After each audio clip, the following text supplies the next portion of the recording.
We've been talking the last few weeks about love, about how God has loved us in order that we might love others. This whole year, we've been talking about the idea that we have been saved. God has saved us in order that we would serve others. We have been made righteous, declared righteous, counted righteous, in order that we would live righteously with others. We have been justified in order that we would do justice towards others, that we have been saved for a purpose. But sometimes those concepts of love and serving people and being righteous and doing justice, they're kind of vague and abstract for us, aren't they? And it's hard to know, like, what does that really look like in my life? What does it really look like in your life to love your neighbor as yourself?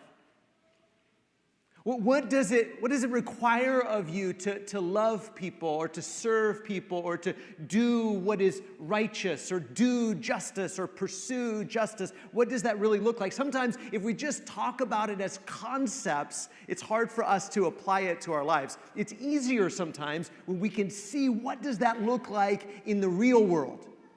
What does it look like in the real world to do justice, to be a righteous person, to love your neighbor as yourself? And this morning, that's what I want to do. I want to show you what it looks like in the real world. I want to introduce you to the family of Elimelech.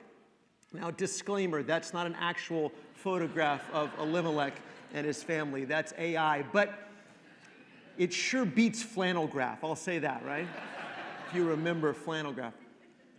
So Elimelech is married to a woman named Naomi. And they have two sons, Mahlon and Chilion. And Elimelech and Naomi live in the little town of Bethlehem. Only they lived there before anybody else you know lived there. And Elimelech and Naomi and Chilion and Mahlon, they lived during the time of the Judges. And if you're not familiar with the biblical storyline, the timeline, you may not know that the time of the Judges was not a great time to live in Israel. The way that the book of Judges describes that time period is they said everyone did what was right in their own eyes.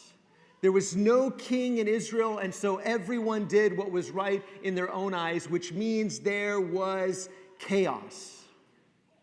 So you might think that during that time period, no one was righteous. No one did justice. No one did the right thing or treated people in the right way. And for the most part, that was true. But there were some amazing exceptions. And that's what we're going to talk about this morning, is there were still people who did what was right. But during this time, there was a famine in Israel, probably because God was punishing them for their sins. And so Elimelech and Naomi and Chilion and Mahlon, they decided to make the hard decision of leaving home. Can you imagine? I can't imagine. Maybe some of you can imagine. And things are so bad in your country that you have to become what we would call a refugee and move to a different country. And so they leave Bethlehem and they move to the country of Moab. They move to the nation of Moab and they become sojourners, foreigners in another land. Chilion marries a girl named Orpah, and Mahlon marries a girl named Ruth, and you might recognize Ruth's name. And they lived there for a while, but unfortunately, sadly, all of the men in the family died. Elimelech died, Chilion died, Mahlon died, and Naomi was left alone, except for her daughters-in-law. And she heard about this time that God had visited Israel and there was food in Israel again. And so she decided that she was going to go back and she was going to do the only thing that she knew to do, and that was depend on the generosity of her tribe, depend on the generosity of her people, but she was going to beg for food. She was going to go and be a widow in the land of her birth and hope that her family took care of her. And she encouraged Orpah and Ruth to go back to your people, go back to your nation, go back to your family and marry someone else and go live your life. Do what's right for you. Take care of yourself. And one daughter-in-law did exactly that. And you can't really blame her. That's what made sense in the context. But Ruth decided to do something different. Something that really didn't make sense in her context. She refused to go home, and she told her mother-in-law, Naomi, that she was going to stick with her. Here's what she says in Ruth chapter 1, verse 16, some famous words. Ruth said, "Do not urge me to leave you or to return from following you, for where you go, I will go, and where you lodge, I will lodge. Your people shall be my people, and your God, my God. Where you die, I will die, and there will I be buried. May the Lord do so to me, and more also, if anything but death parts me from you." See, this kind of covenant faithfulness, this kind of steadfast love, the Hebrew word is chesed.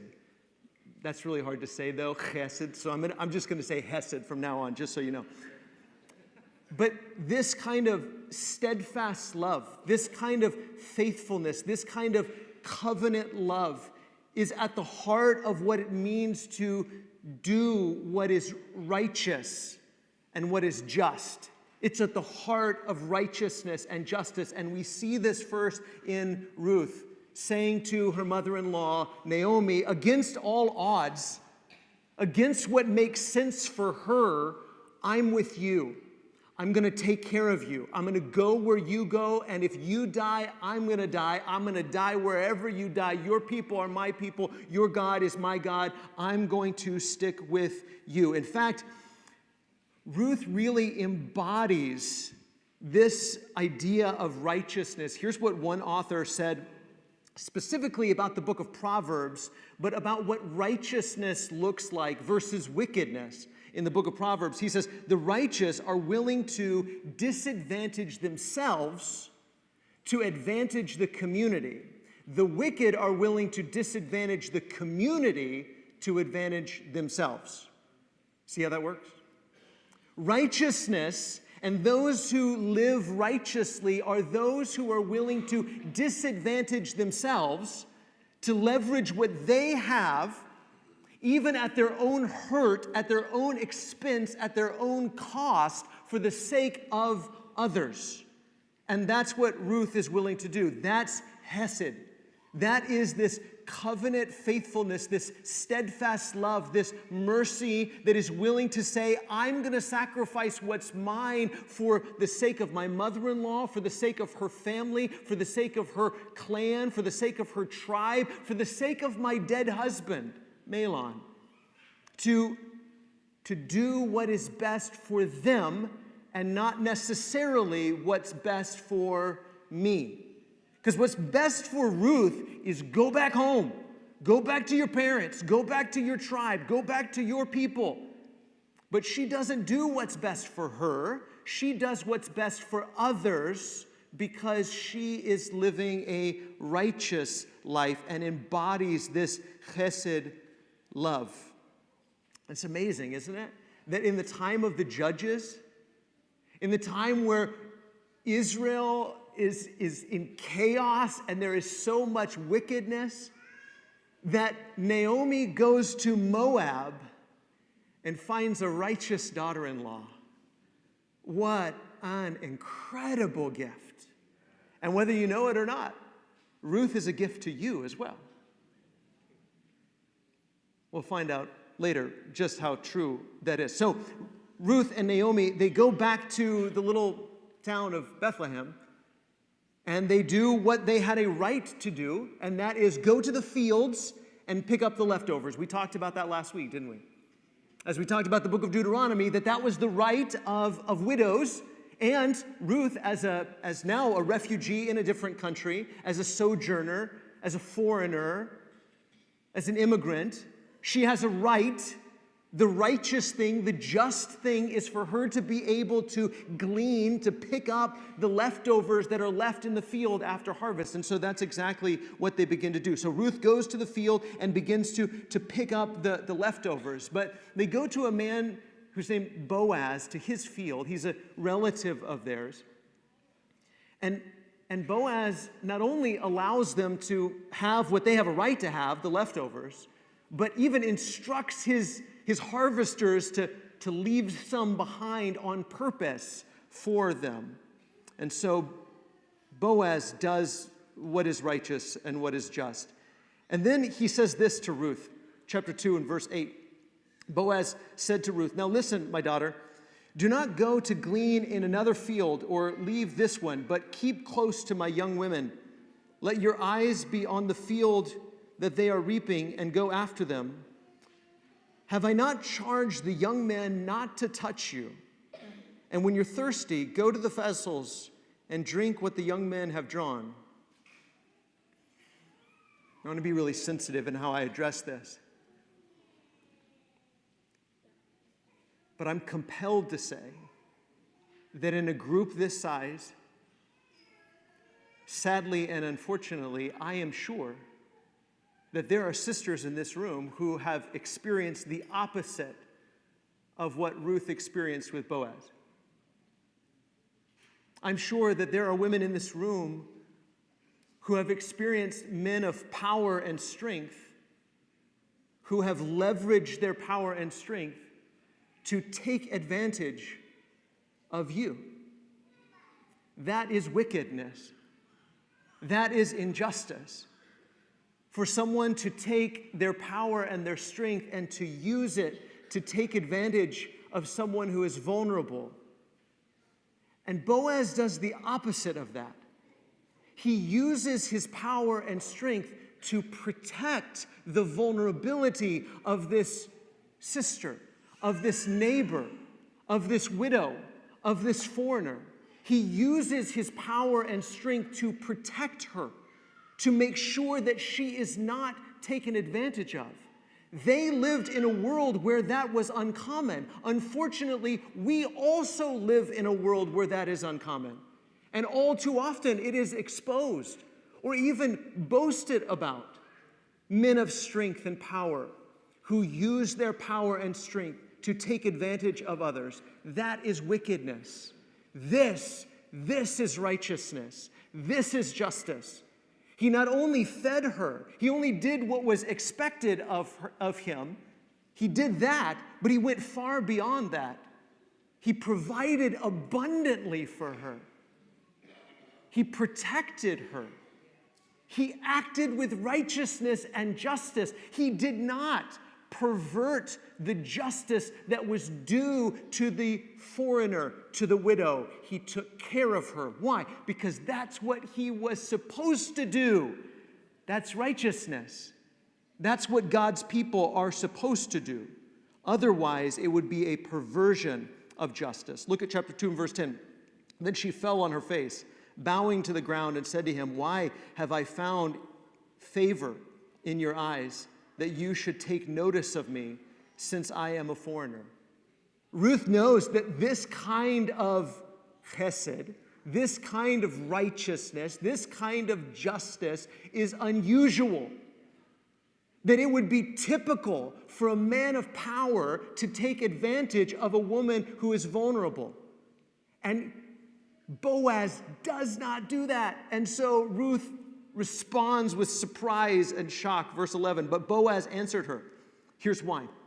Boaz answered her, "All that you have done for your mother-in-law since the death of your husband has been fully told to me, and how you left your father and mother and your native land and came to a people that you did not know before." Do you see what he says?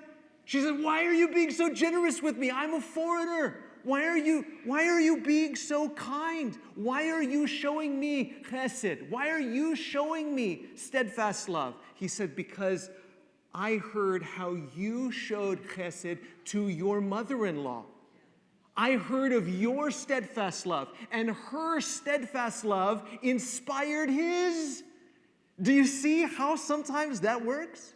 That when you do what is righteous and just, when you show steadfast love, when you do what you're supposed to, it sometimes inspires that in others. And Boaz acts with righteousness and justice and love. Why? Because he saw it first in Ruth. This Moabite woman inspired him to show that kind of love and justice to others. But I hope we can already see that their steadfast love, their righteousness, their justice is a glimpse. It's a picture of God's. It's a reflection of God's. Because God is the ultimate example of righteousness. In fact, He's the only one who is truly, ultimately righteous and just and shows this kind of steadfast love. And so we read in verse 12. Boaz says, "The Lord repay you for what you have done, and a full reward be given to you by the Lord, the God of Israel, under whose wings you have come to take refuge." Then she said, "I have found favor in your eyes, my Lord, for you have comforted me and spoken kindly to your servant, though I am not one of your servants." Did Ruth take shelter under God's wing of protection or under Boaz's wing of protection? And the answer is yes. You guys already know. You're good. You're getting so good. Yes, it's both, isn't it? And that's the way it's supposed to be.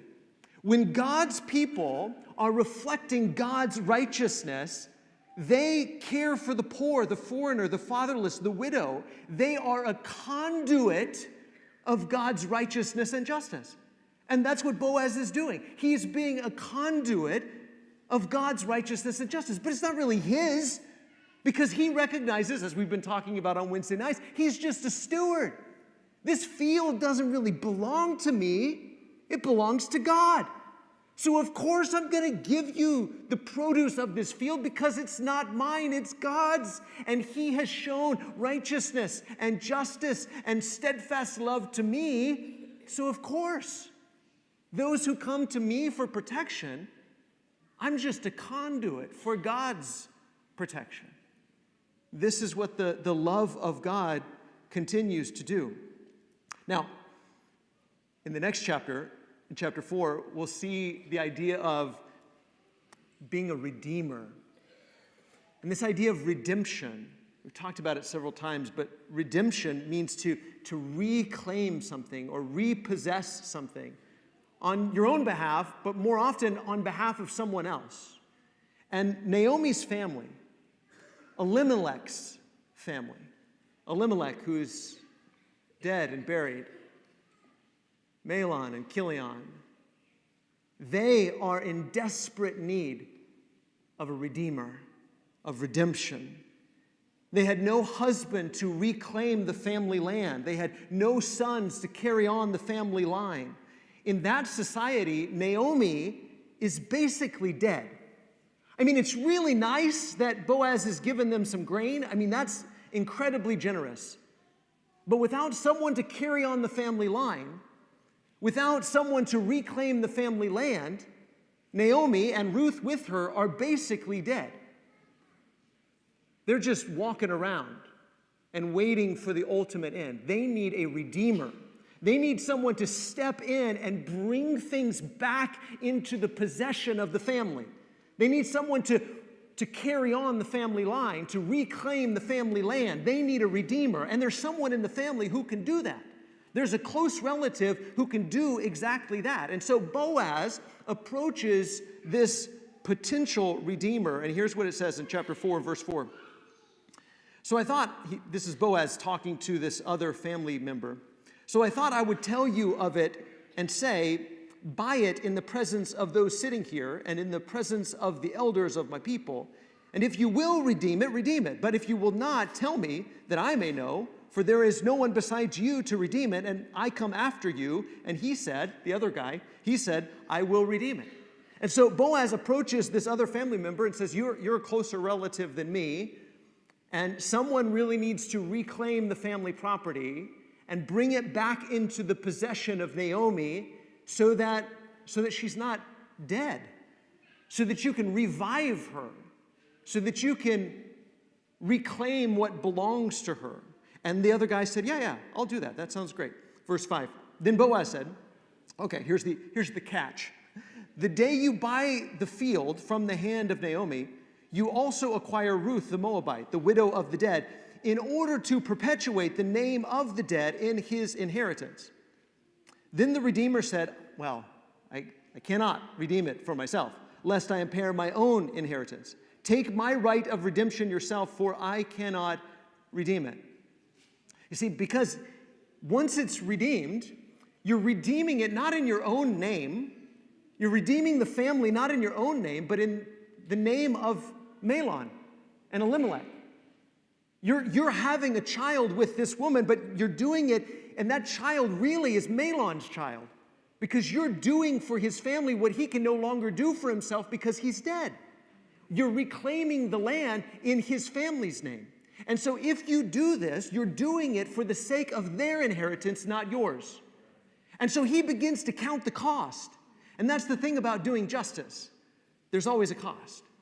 Doing justice is costly. And he begins to think about it and says, actually, if I do that and I marry this widow and then I have a child for her, for Mahlon, for Elimelech, for Naomi, for their family, I'm really going to mess up my own inheritance. And he begins to think about the cost. He says, it's just too high. I can't pay that cost. You do it.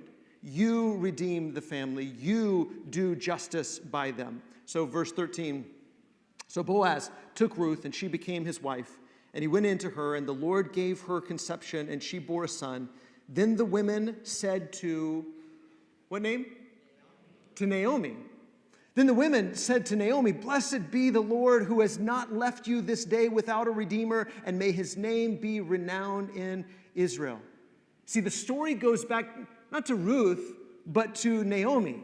Because Ruth and Boaz worked together to bring justice to the family. They restored Naomi. They redeemed Naomi. They brought her family back to life.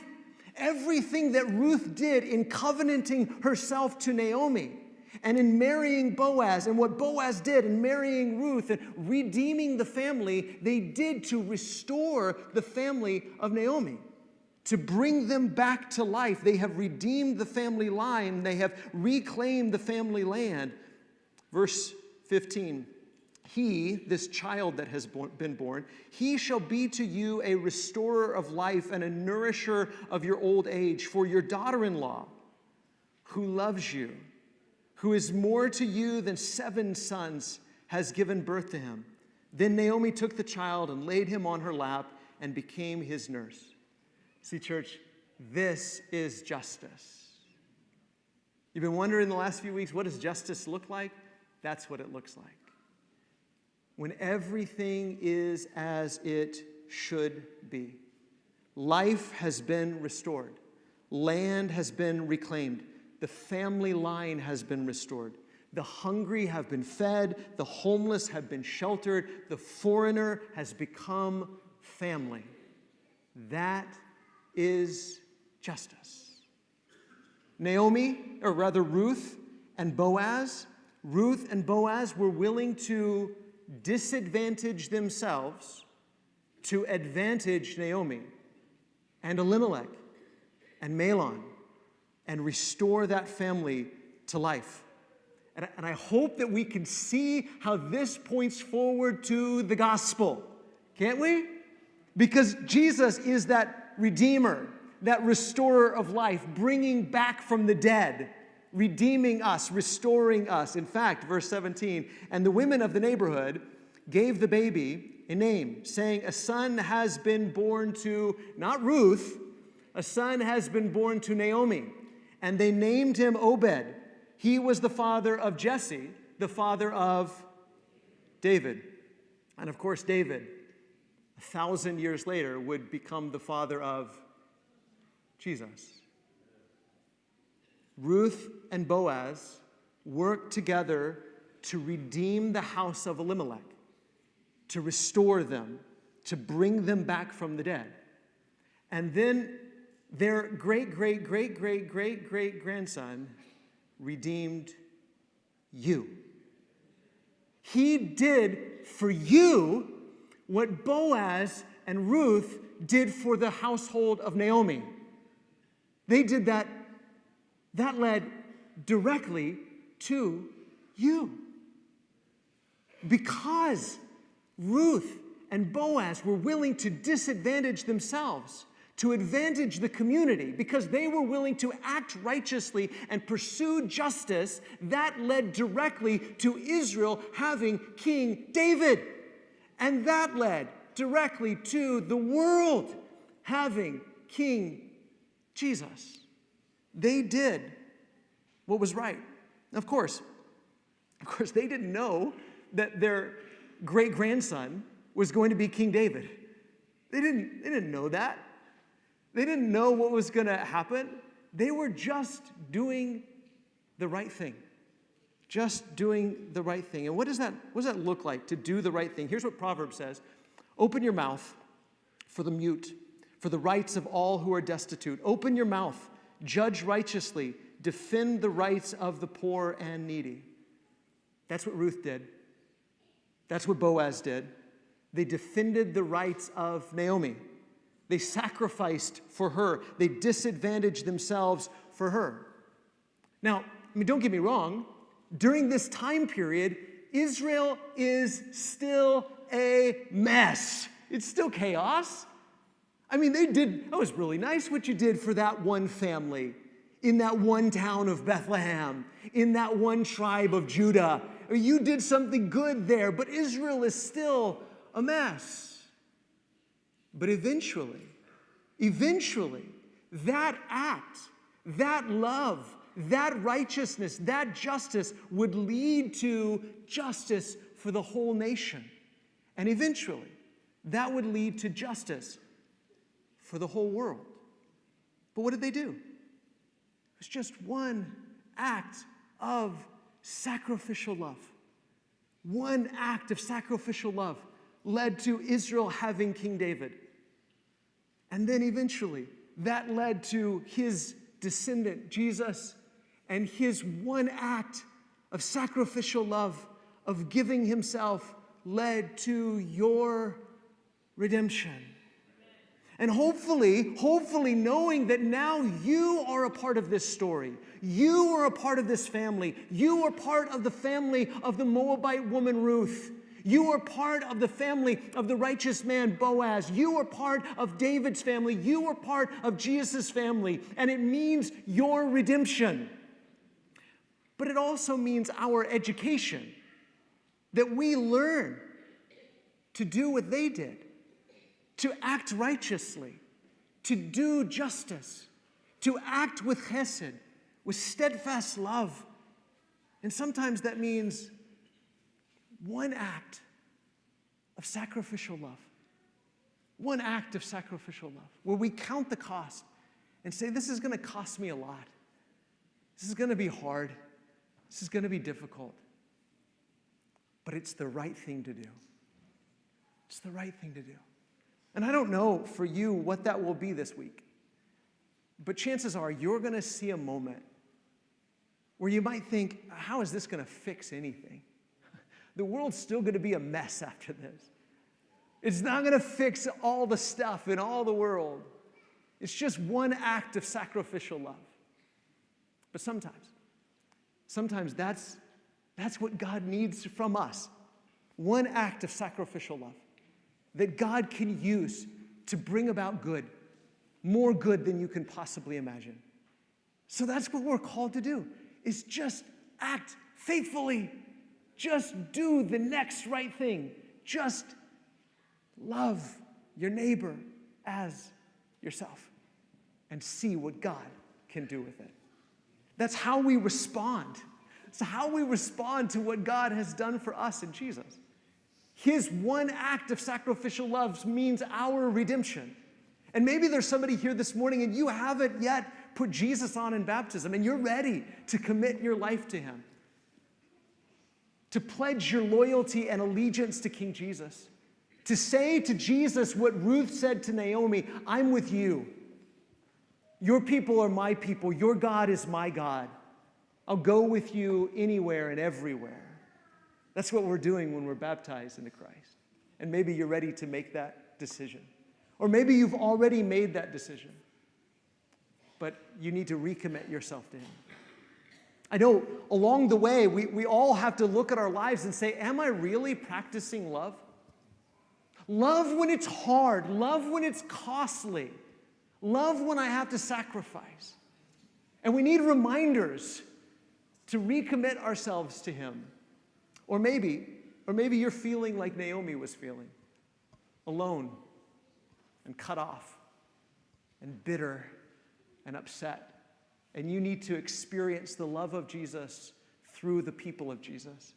We would love to pray with you. We'd love to help you in any way you need us. We're here for you this morning. As together we stand, sing this song. Hark